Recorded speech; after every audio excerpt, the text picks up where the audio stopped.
Hi friends. आज के video में हम बात करेंगे कि पढ़ाई करते वक्त हमें किन किन बातों का ध्यान रखना है ताकि हम जो कुछ भी पढ़ें उस पर हम बेहतर तरीके से फोकस कर पाएँ और ज़्यादा से ज़्यादा चीज़ें हमारे दिमाग में उतर सकें, ताकि जब एग्ज़ामिनेशन आए तो हमको ज़्यादा चीज़ें याद आए और हम ज़्यादा अच्छे से पेपर बना सकें।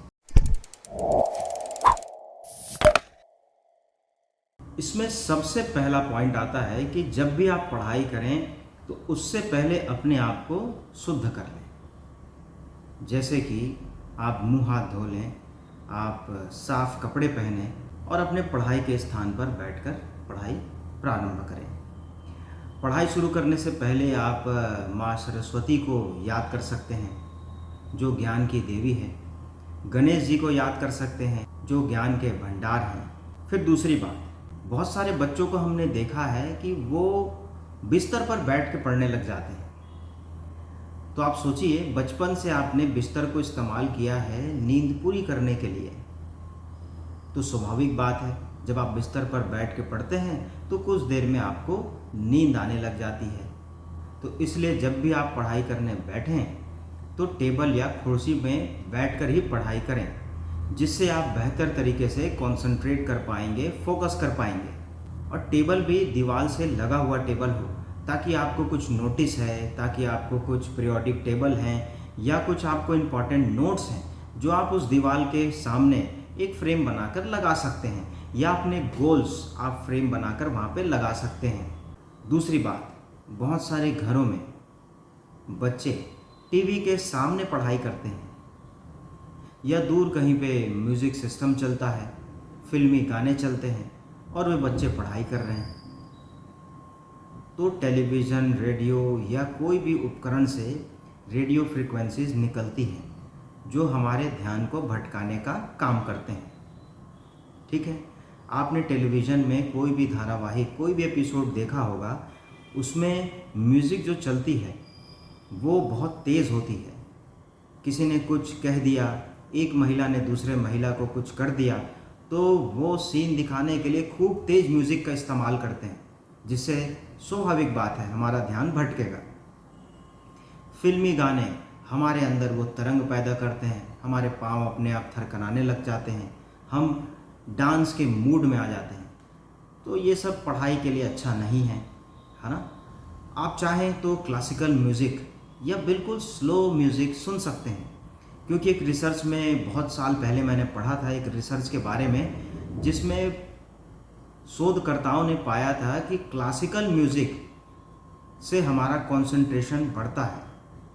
लेकिन दिक्कत की बात है, क्लासिकल म्यूज़िक आजकल सुनता कौन है। सब तो धूम धड़ाके पॉप म्यूज़िक, नए रैप गाने, बस यही सब गाने चलते हैं, यही सब गाने सुनते हैं और इनसे ध्यान भटकेगा आपका और आप पढ़ाई से दूर होते चले जाएंगे। दूसरी बात, जब भी आप पढ़ाई करते वक्त मोबाइल इस्तेमाल करें तो उसे एयरप्लेन मोड में डाल दें, क्योंकि ना तो अब आपको कोई व्हाट्सएप मैसेज आने वाला है, ना तो आप इंस्टाग्राम देख सकते हैं आपका, क्योंकि नेट चलेगा ही नहीं, ना आपको कोई टेक्स्ट मैसेज आने वाला है, ना कोई फ़ोन कॉल्स आने वाले हैं, और ये सब डिस्ट्रैक्शन का ही काम करते हैं। दूसरी बात, जब भी आप मोबाइल से पढ़ें तो आप ऑफलाइन ऐप ऐसे बहुत सारे हैं जो आपको पूरे नोट्स प्रोवाइड करते हैं, उन सुविधाओं का इस्तेमाल करें, क्योंकि जब आप ऑनलाइन जाते हैं तो आपका बेवजह नेट ख़त्म होता है।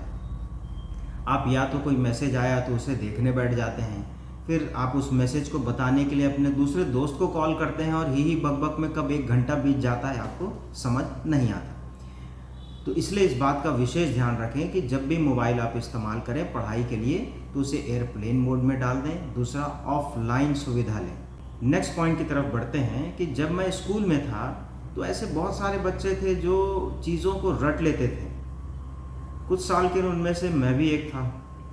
जब तक मुझे बोध नहीं आया था तो मैं चीज़ों को बस रट लेता था और बस वो उतार के आ जाता था, समझा ना समझा कोई उसकी गारंटी नहीं।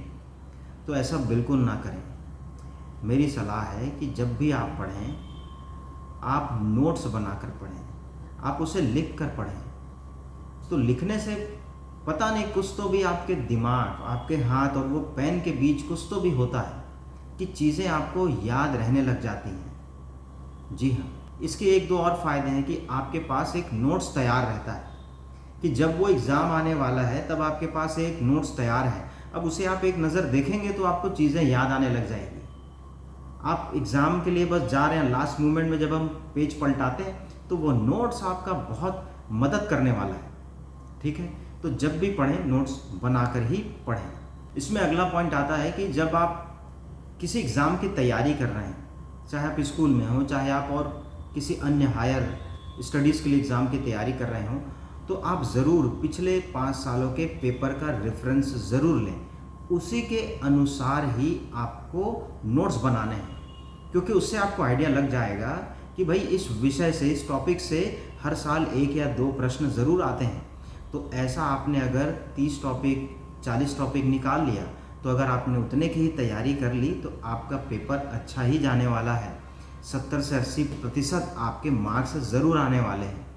तो ऐसे ही प्लानिंग से, नियोजन से आप पढ़ाई करें तो आपके मार्क्स भी अच्छे आएंगे और आप बहुत अच्छा परफॉर्म कर पाएंगे, आपके दिमाग में चीज़ें भी घुसेगी। इसमें अगला पॉइंट आता है कि जब भी आप पढ़ाई करें तो आप डायग्राम का इस्तेमाल करें, डायग्राम बना के पढ़ाई करें, जिससे आपको चीज़ें बहुत जल्दी याद रहती हैं, आप उससे कनेक्ट कर पाते हैं। आप एक ग्राफ बना के पढ़ाई कर सकते हैं, आप चार्ट बना के पढ़ाई कर सकते हैं, आप एक शॉर्ट नोट्स बनाकर पढ़ाई कर सकते हैं, जिससे चीज़ें बहुत अच्छे से याद रहती हैं और आपको समझने में भी आसानी होती है। तो ये थी मेरे तरफ से कुछ पढ़ाई संबंधित जानकारी। उम्मीद करता हूँ ये वीडियो आपको पसंद आई होगी और आपसे निवेदन है कि आपको वीडियो कैसा लगा कमेंट बॉक्स में ज़रूर बताइएगा, ताकि हम भी अपने आप को नेक्स्ट वीडियो में इम्प्रूव कर सकें। तो इसी के साथ ये वीडियो यहीं पे एंड करते हैं।